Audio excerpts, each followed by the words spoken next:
আপনি কোথায় যাবেন? যাওয়ার জায়গা নেই। এই শহরে কোথায় থাকবেন? এটা ঠিক না করে এই শহরে চলে আসলেন? আসছিলাম কিন্তু তারা রাখে নাই। কে সে? আমার কাকা। ও আচ্ছা, এখন কোথায় যাবেন? জানি না, রাস্তায় এভাবে হাঁটতে থাকবো, আবার কিছু মানুষ এসে ঝাঁপিয়ে পড়বে। বলে আওয়াজ করে কান্না করে দেয়। আপনি কিছু মনে না করলে আমার বাসায় যেতে পারেন। আপনার মা বাবা কিছু বলবে না? আমার মা বাবা নেই। সরি। আরে সমস্যা নেই, আসতে পারেন আমার সাথে। কিন্তু আপনি আমাকে নিয়ে ভয় পাবেন না, আমি ওদের মতো না। আর যদি এমন ভাবেন তাহলে আসার দরকার নেই। বলেই শুভ সামনে হাঁটতে থাকে। তখন দেখে মেয়েটি শুভর পেছন পেছন হাঁটতে থাকে। মেয়েটিকে নিয়ে বাসায় যাওয়ার পরে এবার কি আপনার নামটা জানতে পারি?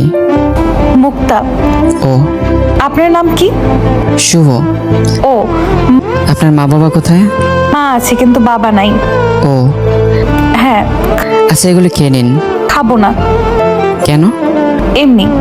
সারা জীবন কি না খেয়ে থাকতে পারবেন? মুক্তা তখন চুপ হয়ে আছে। খেয়ে নিন।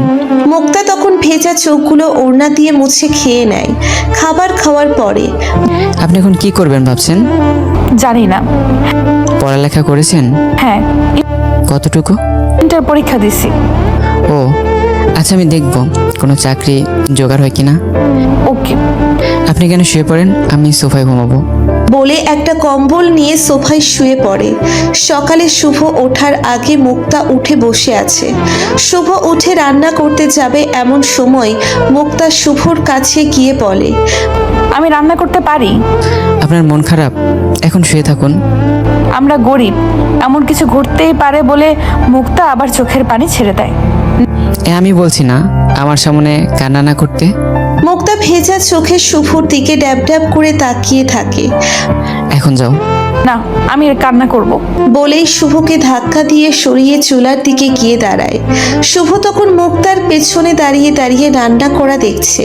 রান্না শেষে নাস্তা করে শুভ কাজের জন্য বের হবে এমন সময় মুক্তার সামনে গিয়ে দাঁড়ায়। কিছু বলবেন? আবার কখন আসবেন? রাতের 10টা-11টায়। এত রাত কেন? কাজ করি তাই। কিসের কাজ? Motor mechanic. ও, সাবধানে করিয়েন। ওকে, আপনিও সাবধানে থাকবেন, দরজা লাগিয়ে রাখবেন। আচ্ছা। যদি বোরিং ফিল করেন তাহলে টিভি লাগিয়ে কিছু দেখবেন। আচ্ছা। শুভ এসব বলে বেরিয়ে যায়। শুভ বেরিয়ে যাওয়ার পরে মুক্তা মনে মনে বলে, ছেলেটা অনেক পরিশ্রমী আর অনেক ভালো। বিকালের দিকে মুক্তা রান্নাঘরে শুয়ে থাকে। 10টার দিকে শুভ আসে। শুভ আসার পরে রান্না করতে গিয়ে দেখে সব কিছু রান্না করে টেবিলে সাজিয়ে রাখছে। তুমি এসব রান্না করতে গেলে কেন? কেন, রান্না করলে কি অসুবিধা? নাকি রান্না ভালো না? না, ঠিক তা না। তাহলে? আচ্ছা, খেয়েছেন? না, আপনার জন্য বসে আছি। কাল থেকে আর এমন করবেন না, খেয়ে নেবেন। একা একা খেতে ভালো লাগে না। বলেই মুক্তা শুভকে প্লেটে ভাত দিয়ে দেয়। দুজন খাওয়া দাওয়া করার পরে শুভ সোফায় ঘুমাতে যায় এমন সময় এই কোথায় যাচ্ছেন? সোফায় ঘুমাবো। এখানে ঘুমালে সমস্যা কি? কিছু না। তাহলে মাঝখানে একটা বালিশ দিয়ে শুয়ে পড়েন। তখন মাঝখানে একটা বালিশ দিয়ে শুয়ে পড়ে। সকালে ঘুম থেকে ওঠার পরে দেখে শুভর হাত মুক্তার তলপেটে। মুক্তার তখন ঘুম ভাঙে। তখন খেয়াল করে দেখে শুভর এক হাত তার তলপেটে আর মুক্তার উপর হয়ে এক পা শুভর শরীরে রাখা। মুক্তার তখন কেমন যেন অদ্ভুত ভালো লাগছিল। মুক্তা তখন শুভর হাতে হাত ধরে হাতটা তার তলপেট থেকে নামিয়ে দিয়ে বিছানা ছেড়ে ওঠে। মুক্তা ঘুম থেকে উঠে ব্রাশ করে নাস্তা রেডি করে আয়নার সামনে বসে বসে সাজছে। শুভর তখন ঘুম ভাঙে। শুভ তখন চোখ মেলে তাকিয়ে দেখে যেন একটা পরী তার রুমের আয়নার সামনে বসে আছে। এভাবে কতক্ষণ তাকিয়ে থাকার পরে এভাবে কি দেখছেন? না, কিছু না। এখন উঠে ফ্রেশ হয়ে আসুন। শুভ তখন বিছানা ছেড়ে নাস্তা করে তার কাজে যায়। রাতের দিকে শুভ আসার পরে খাবার খেয়ে শুয়ে পড়েন। একটু পর খাবো। আপনি খেয়েছেন? না, কেন? আপনার জন্য অপেক্ষা করতেছি। খেয়ে নিন। আগে আপনাকে খাওয়াবো, তারপর আমি খাবো। শুভ তখন মুক্তাকে সাথে করে নিয়ে টেবিলে বসে দুজনে খাওয়া দাওয়া করার পরে বিছানায় শুয়ে শুয়ে গল্প করতে করতে ঘুমিয়ে যায়। শুভ মাঝ রাতে সজাগ হওয়ার পর দেখে মুক্তাকে সে কোলবালিশের মতো জড়িয়ে ধরে শুয়ে আছে। শুভ তখন সাথে সাথে নিজেকে ছাড়িয়ে নেয়।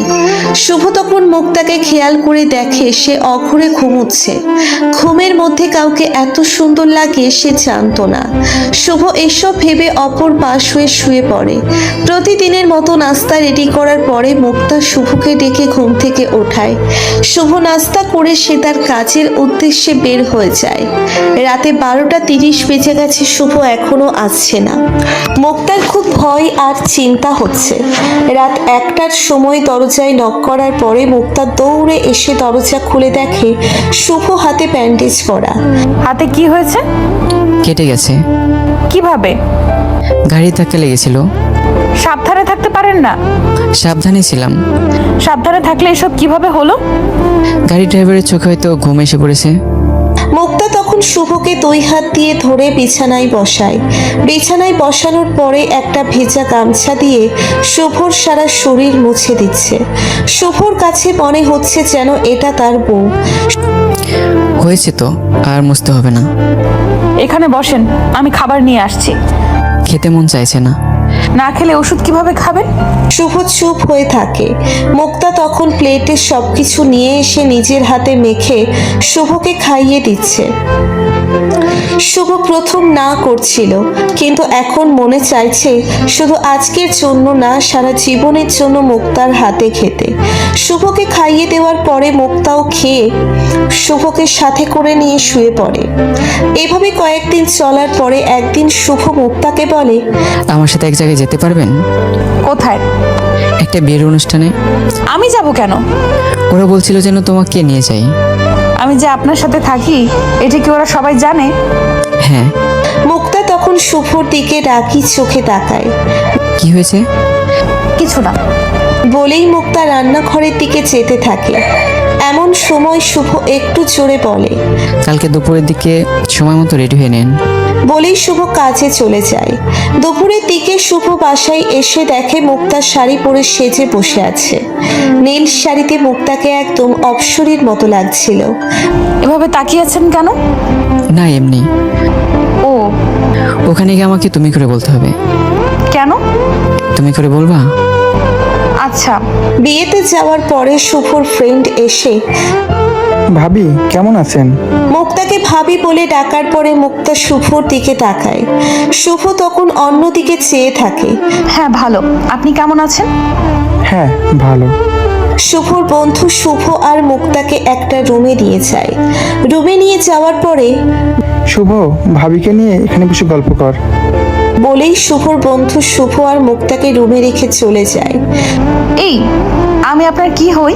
শুভ তখন চুপ হয়ে আছে। কথা বলেন না কেন? কি কি বলবো? আমার পরিচয় ওদের কাছে কি বলছেন? এখন চুপ করো প্লিজ। না না, আগে বলেন। বাসায় গিয়ে বলবো।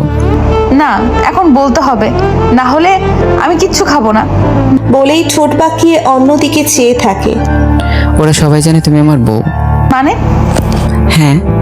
কিন্তু এটা কেন বললেন? এই সমাজে একটা যুবকের সাথে একা রুমে একটা মেয়ে বিয়ে ছাড়া থাকে, সেটা জানলে এই সমাজের মানুষ মেনে নেবে না।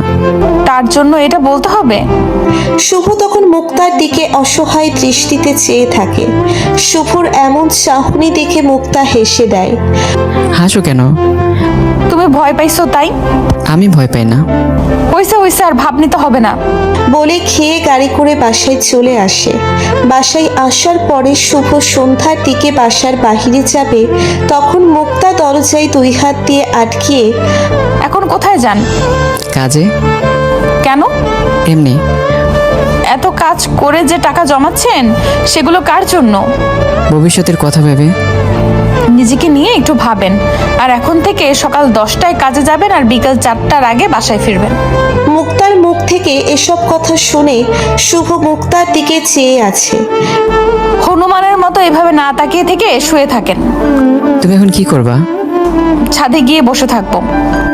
তাহলে তাহলে আসো দুজনে ছাদে যাই। এরপর শুভ আর মুক্তা দুজন ছাদে গিয়ে বসে থাকে। ছাদে যাওয়ার পরে মুক্তা কথা বলছে আর শুভ মুক্তার ঠোঁট নাড়ানি দেখছে। মুক্তা এটা খেয়াল করে হঠাৎ চুপ হয়ে মুখে মুচকি হাসি রেখে শুভর চোখে চোখ রেখে ভ্রু কুচকিয়ে চোখের ভাষায় জানতে চাইছে কি জন্য এভাবে চেয়ে আছে। শুভ তখন একটা হাসি দিয়ে অন্যদিকে চেয়ে আছে। এই শোনেন, হ্যাঁ বলো। আমার না একা একা থাকতে ভাল লাগে না। আমার তো আর কেউই নেই, থাকলে কাউকে নিয়ে আসতাম তোমার একাকিত্ব দূর করার জন্য। আচ্ছা এখন আজান দিবে, তুমি মসজিদে যাও, আমি বাসায় নামাজ পড়ে নেব। ওকে। শুভ যখন পাঞ্জাবি পরে তখন হাতের বোতাম লাগানোর জন্য কয়েকবার করে চেষ্টা করতেছে কিন্তু পারছে না।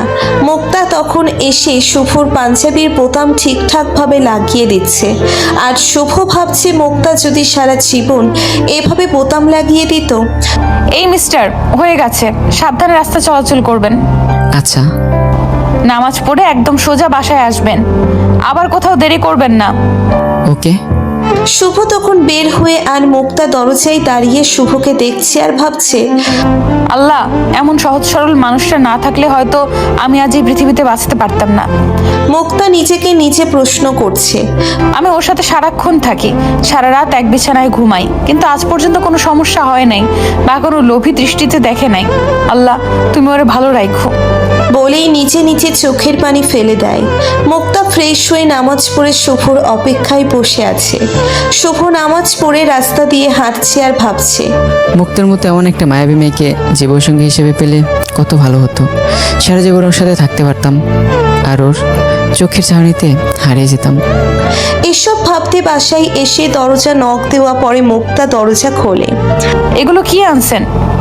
তোমার পছন্দের জিনিস, মানে আচার আর চকলেটই। সত্যি? হ্যাঁ। মুক্তা তখন শুভর হাত থেকে নিজেই এগুলো নিজের হাতে নিয়ে শুভর দিকে চেয়ে একটা হাসি দেয়। সন্ধ্যার পরে দুজন বসে আড্ডা দিচ্ছে, এমন সময় শুভ হঠাৎ মুক্তাকে বলে, তুমি তোমার মার খবর নাও না কেন? কিভাবে নেব? মোবাইল নম্বর নেই? মা মোবাইল চালায় না, কিন্তু একটা ভাবির নাম্বার আছে। তাহলে ওনার মোবাইলে ফোন দিয়ে হলেও তো জানতে পারো। কিন্তু কার মোবাইল দিয়ে ফোন করব? তুমি খুঁজলে কি আমি মোবাইল দিতাম না? মুক্তা তখন চুপ হয়ে আছে। শুভ তখন মোবাইলটা হাত বাড়িয়ে দেয়। মুক্তা তখন মোবাইল হাতে নিয়ে ভাবির নাম্বারে ফোন দেয়। ভাবি, কেমন আছো? হ্যাঁ ভালো, কিন্তু আপনি কে? ভাবি, আমি মুক্তা। কি তুই মুক্তা? কেমন আছিস? ভালো। কি করিস এখন? নামাজ পড়ে বসে আছি। তুমি কি করো? আমিও। ভাবি, মা কেমন আছে? একটু মার কাছে দাও না, মার কণ্ঠে মুক্তা ডাকটা শোনার জন্য অনেক ইচ্ছা হচ্ছে। এটা শুনে মুক্তার ভাবি কান্না করে দেয়। ভাবি, তুমি কান্না করছো কেন? সানির বাবা কি তোমাকে কিছু বলছে? মুক্তা রে, চাচি আমার বেঁচে নেই। তোর মা তখন একটা কথা বলছিল, আল্লাহ তুমি আমার মুক্তারে দেখে রাখো। সানির বাবা তোরে অনেক জায়গায় খোঁজ করছে কিন্তু কোথাও পায় নাই। এই কথা শুনে মুক্তার হাসি মুখটা নিমেষেই কালো হয়ে যায়। মুক্তার হাত থেকে মোবাইলটা আপনা আপনি পড়ে যায় আর মুক্তার চোখ ভিজে যায়। এই মুক্তা, তোমার কি হয়েছে? মুক্তা তখন হাউমাউ করে কান্না করে শুভকে জড়িয়ে ধরে কান্না করতে থাকে। আরে কি হয়েছে বলবো তো? আমার মা আর বেঁচে নেই বলে শব্দ করে কান্না করে দেয়। শুভর চোখও তখন ভিজে যায়।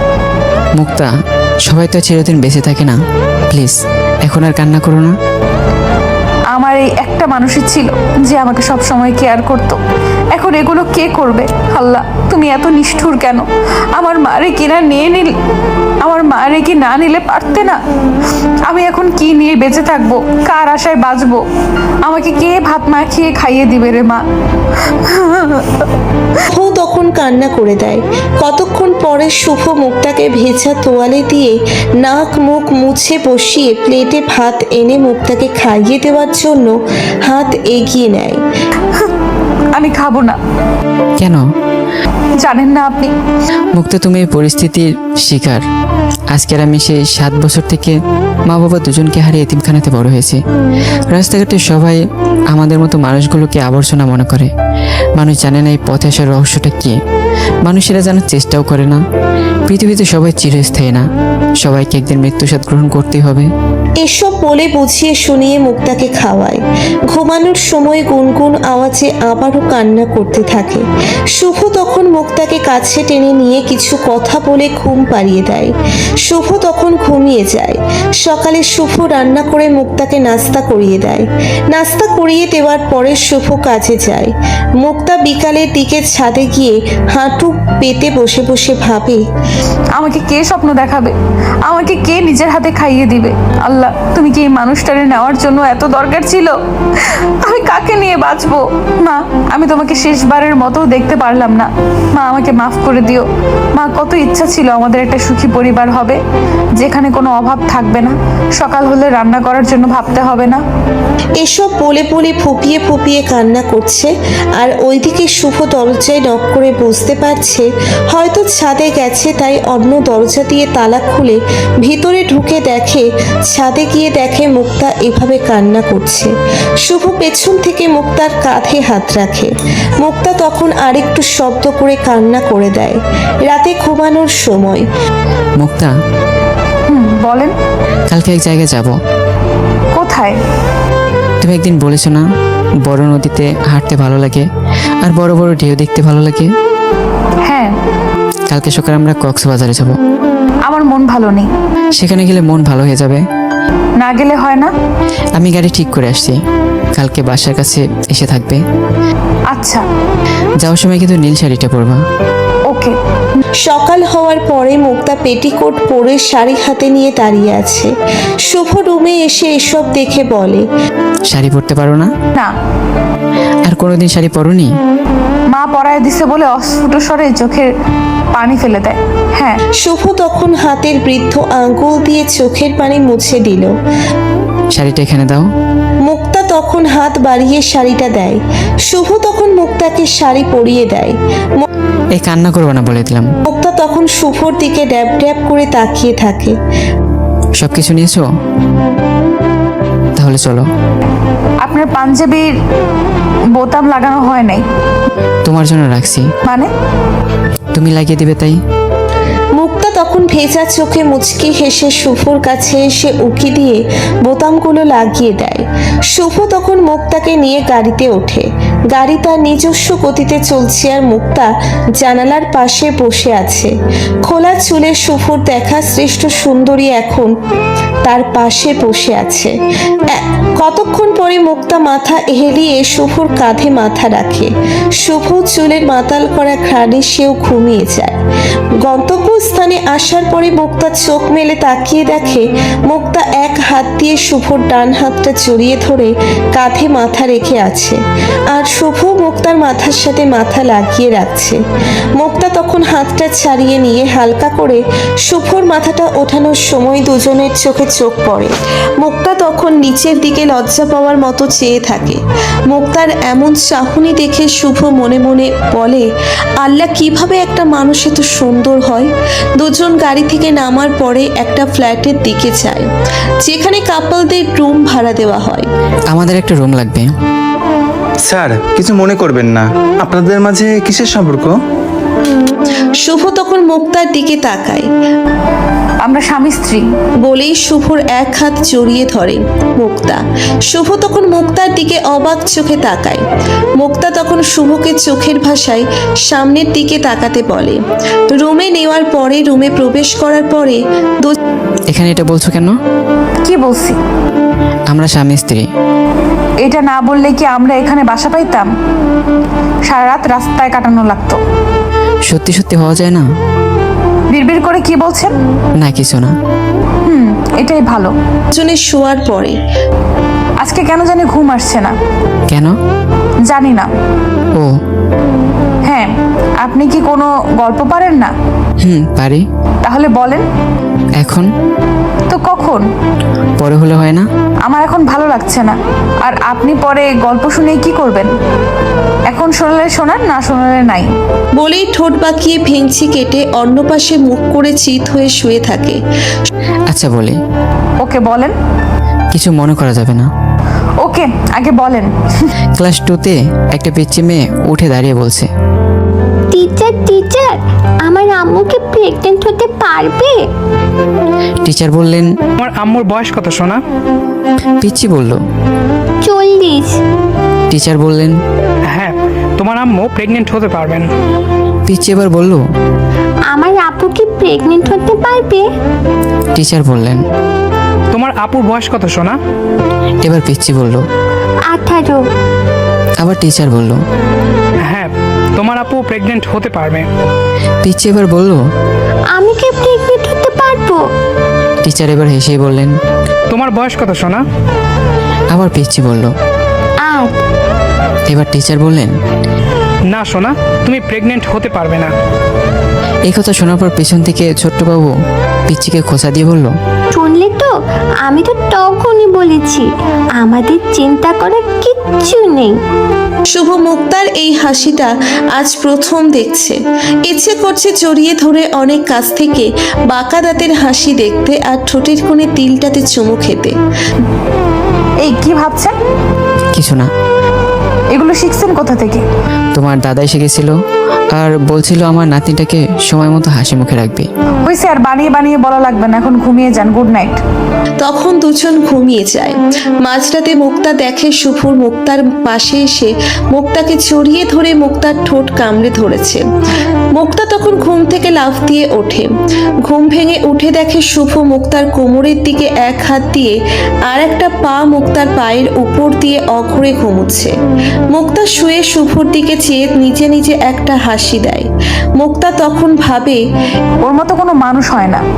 আল্লাহ যদি ওর বউ হওয়ার মতো কোনো সুযোগ দিত কত ভালো হতো। সারা দিন রাত একে অপরকে জড়িয়ে ধরে রাখতাম। ধুর, এসব কি ভাবছি? একটা মেয়ে যেটা সবচেয়ে দামি জিনিস, আমি তো সেটাই হারিয়ে ফেলেছি। কেন ওর জীবনে গিয়ে ওকে ঠকাবো? সব মেয়েদের একটা স্বপ্ন থাকে, ভালো একটা ছেলেকে স্বামী হিসেবে পেতে। কিন্তু আমি এমন স্বপ্নে বিভোর হয়ে থাকলে চলবে না। ওকে দেওয়ার মতো আমার কিচ্ছু নেই। যতদিন পারি পেটে ভাতে থাকি, তারপর না হয় কোনো বাড়িতে কাজের মেয়ে হিসেবে থাকবো। এটা ভেবে মুক্তার চোখ ভিজে যায়। তখন মুক্তার তলপেট থেকে হাতটা নিচে সরিয়ে দিয়ে পাগুলো ঠিক করে বিছানার একপাশে গুটিসুটি মেরে শুয়ে থাকে। একসময় ঘুমিয়ে যায়। আবার সকালে উঠে খেয়াল করে দেখে শুভ তার পিঠের দিকে বুক লাগিয়ে কোলবালিশের মতো শক্ত করে জড়িয়ে ধরে রাখছে। মুক্তা তখন নিজেকে ছাড়িয়ে নিয়ে গোসল করে এসে শুভকে ওঠায় গোসল করে আসার জন্য। শুভও তখন গোসল করে ঘুরতে যাওয়ার জন্য বের হয়। সকালে নদীর তীরে হাঁটছে। সদ্য ওঠা সূর্যের আলোটা পানিতে ছিলিক ছিলিক করছে। মুক্তা হাঁটছে আর শাড়ির কুচিটা এক হাতে হালকা করে ধরে রাখছে। দেখেন নদীর ঢেউটা কত সুন্দর। ইচ্ছে করে ঢেউয়ের সাথে করে দূরে অজানায় হারিয়ে যায়। দূরজনে হারিয়ে গেলে আমি তোমাকে পাবো কি করে? ধুর, আপনি কিছুই জানেন না। কি? একটু কবি হতে চেয়েছিলাম, কিন্তু সেটা হতে দিলেন না। চলো নৌকায় উঠি। মুক্তা নৌকায় ওঠার পরে অনেক খুশি হয়। শেষবারের মতো নৌকায় উঠছিল তার বাবার সাথে। আজ প্রায় 12-13 বছর আগে বাবা মারা যাওয়ার পরে নৌকায় আর ওঠা হয়নি। মুক্তা তখন পা পানিতে দিয়ে পানির সাথে বাচ্চাদের মতো খেলা করছে। শুভ মুক্তার হাসি মুখটা দেখতে পেরে অনেক খুশি। শুভর ইচ্ছে ছিল আপাতত সব কষ্ট ভুলিয়ে দিয়ে মন ভালো করে দেওয়ার। শুভর কাছে মনে হচ্ছে সেটা শুভ পেরেছে। দুজন দুপুরের দিকে রুমে আসে। রুমে আসার কতক্ষণ পরে ওয়াশরুমে গিয়ে দেখে দুজনে দুপুরের দিকে রুমে আসে। রুমে আসার পরে মুক্তা ওয়াশরুমে যায়। শুভ তখন বাহির থেকে গিয়ে খাবার কিনে নিয়ে আসে। বাহির থেকে এসে কোনো দিকে না তাকিয়ে ওয়াশরুমে গিয়ে চোখ কপালে উঠে যায়। শুভ সাথে সাথে দুহাত দিয়ে চোখ ঢেকে ফেলে। মুক্তা ততক্ষণে নিজেকে সামলে নেয়। মুক্তা গোসল সেরে বের হয়। ওয়াশরুমে প্রবেশ করতে হলে সব সময় সাবধানে প্রবেশ করতে হয়। ওয়াশরুমের দরজা তো হালকা একটু খোলা ছিল, তাই মনে করেছি কেউ নেই। দরজার মধ্যে ছিটকানি নেই, তাই ভেতর থেকে দরজা দেওয়া যায় না। So sorry. হয়েছে, সরি বললে কি হবে? যা দেখার সব তো দেখেই নিছেন। না না, আমি কিছু দেখিনি। খুব খিদা লাগছে, খাবার খাবো। তুমি খেয়ে নাও, আমি গোসল করে এসে খেয়ে নেব। আপনি গোসল করে আসার পরে দুজনে একসাথে খাবো। তুমি খেয়ে নাও। না, ওকে, 5 মিনিট ওয়েট করো। বলেই শুভ ওয়াশরুমে ঢুকে যায়। গোসল শেষে খাবার খেয়ে দুজনে ঘুমায়। সন্ধ্যার দিকে দুজনে বের হয়। দুজনে ল্যাম্পপোস্টের আলোতে হাঁটছে। মুক্তা একসময় একটা ইটের সাথে পা লেগে রাস্তায় পড়ে যায়। শুভ তখন মুক্তাকে উঠিয়ে দেখে মুক্তার পায়ের নখের কোণা দিয়ে রক্ত বের হচ্ছে। মুক্তা ব্যথায় কান্না করে দেয়। শুভ তখন মুক্তাকে পাঁচ কোলে করে নিয়ে রিকশায় উঠে রুমে আসে। রুমে আসার পরে শুভ মুক্তার পাটা শুভর হাঁটুর উপরে রেখে একটা বরফের টুকরো দিয়ে পায়ে লাগিয়ে দেয়। বরফ লাগানোর পরে একটা মেডিসিন দিয়ে দেয়। শুভ তখন মুক্তাকে শুইয়ে দিয়ে বাহিরে যায় ঔষধ আনার জন্য। মুক্তা তখন মনে মনে ভাবে, এই মানুষটা না থাকলে আমি মুক্তা হয়তো এখানে থাকতাম না। আমি তো ওর কেউ না, তাও আমাকে এত কেয়ার করে। আর ওর নিজের বউকে না জানি কেমন কেয়ার করে। ওর বউ যে হবে তার কপাল অনেক ভালো। শুভ আসার পরে শুভ নিজ হাতে মুক্তাকে খাইয়ে দেয়। তারপরে শুভ খেয়ে ঘুমিয়ে পড়ে। মাঝরাতে মুক্তার ঘুম ভেঙে যায়। মুক্তার চোখ মেলে তাকিয়ে দেখে শুভ একটা হাত মুক্তার নাভির উপরে রাখছে। মুক্তার তখন অনেক ইচ্ছে হইতেছে শুভকে জড়িয়ে ধরে শুভর লোমশোয়ালা বুকে মাথা রেখে ঘুমাতে। তখন শুভর মোবাইলে একটা ফোন আসে। শুভ ঘুমাচ্ছে, আমি শুভর বউ। মুক্তা তখন চুপ মেরে থাকে। ভাবি কেমন আছেন? ভালো, আপনি? হ্যাঁ ভালো। আচ্ছা, সকালে ফোন দিয়েন। বলে আবার ঘুমিয়ে যায়। মুক্তা সকালে বিছানা ছেড়ে উঠতে যাবে এমন সময় শুভ মুক্তার হাত ধরে। মুক্তা তখন শুভর দিকে তাকিয়ে বলে, কিছু বলবেন? কি বলবেন বলেন। না, থাকে আজকে না। আরে বলেন। বললে রাগ করতে পারো। কি এমন কথা যে বললে রাগ করব? আচ্ছা, আমি যদি তোমাকে বিয়ে করতে বলি, তুমি করবা? কি বলছেন? স্পষ্ট করে বলেন। আমি তোমাকে বিয়ে করতে চাই। করো না নাকি? করো না মনে হয়? জানি না। এতদিনে চলাফেরাতে কি ও মনে হয় না যে আমি তোমার জন্য পারফেক্ট? তাহলে করো না বলছো কেন? আমি আপনাকে বিয়ে করতে পারবো না। কেন? আপনি আমাকে বিয়ে করলে ঠকবেন। মানে? একটা মেয়ের সবচেয়ে মূল্যবান সম্পদ হলো ইজ্জত, যেটা আমার নেই। এটা একটা দুর্ঘটনা। কয়েকদিন পর আপনি এটা বলে কথা দেখাবেন। আমাকে এতদিনে এতটুকু জেনেছো? মুক্তা তখন চুপ হয়ে থাকে। মুক্তা, আমি তোমাকে ভালোবাসি, তোমার শরীরকে নয়। আমি তোমার হাসিটাকে নিয়ে বাঁচতে চাই, তোমার দেহ নিয়ে নয়। সারা জীবন তুমি নামক মানুষটার সাথে জীবন কাটাতে চাই। মুক্তা তখন অস্ফুট শব্দে কান্না করে দেয়। কান্না করছো কেন? কেউ আমাকে এত ভালোবাসে, তাই খুশিতে কান্না চলে আসছে। বলে মুক্তা শুভকে জড়িয়ে ধরে কান্না করতে থাকে। শুভ তখন মুক্তাকে ওয়াশরুমে নিয়ে ফ্রেশ করিয়ে বাহিরে বের হয়। এই নদীর দিকে যাব, প্লিজ চলেন। চলো, কিন্তু এরপর থেকে সবসময় তুমি করে বলতে হবে। কেন? আমার কাছে আপনি কেমন জানি লাগে। তা যদি আবার প্রিয় মানুষের মুখ থেকে আপনি ডাক শুনি, তখন কেমন জানি আরো লাগে। হয়েছে, কেমন জানি লাগতে হবে না, বললেই পারেন। আপনি বললে খারাপ লাগে। আবার আপনি? চলো। বলেই শুভর হাত জড়িয়ে ধরে শরীরের সাথে শরীর লাগিয়ে লাগিয়ে হাঁটতে থাকে। পরন্ত বিকালের সবার আগে গল্প পড়তে গল্পগুলো ভালোবাসার পেজে লাইক করুন। পরন্ত বিকালের দিকে পশ্চিম দিকের আকাশটা হালকা লাল রঙের হয়ে আছে, তাতে পানিটা আরো ফুটে উঠেছে। রবীন্দ্রনাথ নদীর পানি আর ঢেউয়ের সাথে মানুষের সুখ দুঃখের জীবনটাকে তুলনা করেছিলেন। আসলেই মন যখন খারাপ থাকে তখন নদীর তীরে হাঁটাহাঁটি করলে মন খারাপ থাকার কথা না। চলো ওই দিকটাতে বসি। ওখানে যাওয়ার পরে একটা বেঞ্চিতে দুজন বসে। মুক্তা তখন শুভকে কাছে টেনে মাথাটা তার কোলে রাখে। শুভ তখন বেঞ্চিতে লম্বা হয়ে শুয়ে পড়ে। মুক্তা তখন শুভর কপালে হাত বুলিয়ে দিতে থাকে। পরের দিন সকালে উঠে সব কিছু গুছিয়ে বাসার উদ্দেশ্যে বের হয়। গাড়িতে ওঠার পরে মুক্তা জানালার পাশে বসে আর শুভ তার পাশেই বসে। গাড়ি তার আপন গতিতে চলছে আর মুক্তার অবাধ্য চুলগুলো উড়ে এসে শুভর পুরো মুখ ঢেকে দেয়। কতক্ষণ পরে মুক্তা শুভর কাঁধে এক হাত দিয়ে বুকে মাথা রাখে। শুভ তখন মুক্তাকে জড়িয়ে ধরে। এভাবে পুরো রাস্তা আসার পরে শুভ মুক্তাকে ঘুম থেকে জাগিয়ে সব কিছু বের করে গাড়িকে বিদায় করে শুভ মুক্তাকে পাঁচ কোলে করে নিয়ে নেয়। আরে আরে করছো কি? কোলে কোথায় কি করছি? নিলা কেন? তুমি ঘুম থেকে এখন উঠছো, তাই সাথে সাথে হাঁটতে সমস্যা হতে পারে, এই জন্য কোলে নিয়ে নিলাম। মুক্তা তখন শুভর গলা জড়িয়ে শুভর ঠোঁটে চুমু দেয়। শুভ হাঁটার মাঝে কপালে একটা চুমু দিয়ে রুমে নিয়ে সোফায় বসিয়ে বাহির থেকে সবকিছু নিয়ে দুজনে গোসল করার পরে খেয়ে দুজন ক্লান্ত শরীর নিয়ে শুয়ে পড়ে। বিছানায় শোয়ার পরে শুভ মুক্তাকে শক্ত করে জড়িয়ে ধরে। এই এই ছাড়ো, কেন? আজকে এইভাবে ঘুমানো যাবে না। কেন? তা তো নিজেই জানো। বলেই মুচকি হাসি দেয়। শুভ তখন মন খারাপ করে অন্যদিকে মুখ করে শুয়ে পড়ে। মুক্তা তখন পাশ থেকে উঠে জড়িয়ে ধরে। আমার কলিজাটা কি রাগ করছে? না, তাহলে এইভাবে শুয়েছো কেন? এমনি। এদিকে চাও, কেন? আমি তোমার বুকে মাথা রাখবো। এর শুভ তখন মুক্তাকে জড়িয়ে বুকে নিয়ে নেয়। যে বেশি কিছু যেন না হয়। ওকে। বলেই দুজনে গল্প করতে করতে ঘুমিয়ে পড়ে। সকালে উঠে ফ্রেশ হয়ে নাস্তা করার পরে দুজনে কাজী অফিসে যায়। কাজী অফিসে গিয়ে বিয়ে সম্পন্ন হওয়ার পরে দুজনে গাড়ি করে বাসায় আসার পরে দুপুরে খাবার খেয়ে শুতে যাবে এমন সময় শুভ মুক্তাকে ডাক দেয়। মুক্তা তখন শুভর কাছে এসে আজকে তুমি একা একা ঘুমাও, কেন? রাতে আমাদের বাসর হবে। দিনে হলে সমস্যা কি? চুপ শয়তান। আচ্ছা চলো, দুজনে গল্প করতে করতে সময় কাটিয়ে দিই। এভাবে সময় কাটানোর পরে এশার আজান দেয়।